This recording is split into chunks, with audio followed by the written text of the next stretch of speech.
At para sa ating weather update, bagaman walang sama ng panahon, patuloy na magpapaulan sa ilang bahagi ng bansa ang hanging habagat ngayong Martes.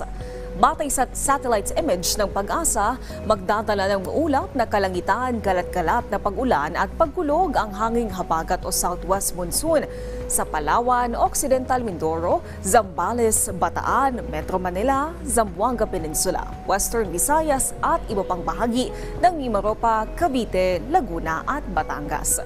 Ang nalalabing bahagi ng bansa ay mariding ulanin dahil sa localized thunderstorm lalo na sa hapon o gabi.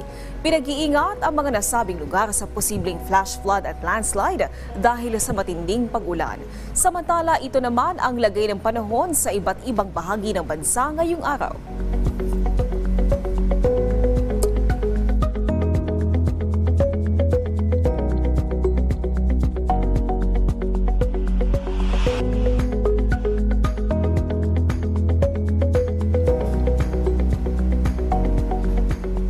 At dahil sa mga pag-ulan, nabawasan ang mga lugar na may damang init na nasa higit 42 degrees Celsius o danger level.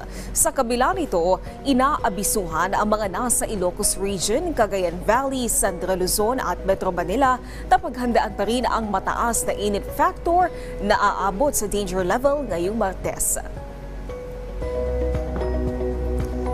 At sa ating dam update, 4 na dams ang nakapagtala ng bahagyang pagbaba ng lebel, kasama na rito ang Angat at Magat Dam.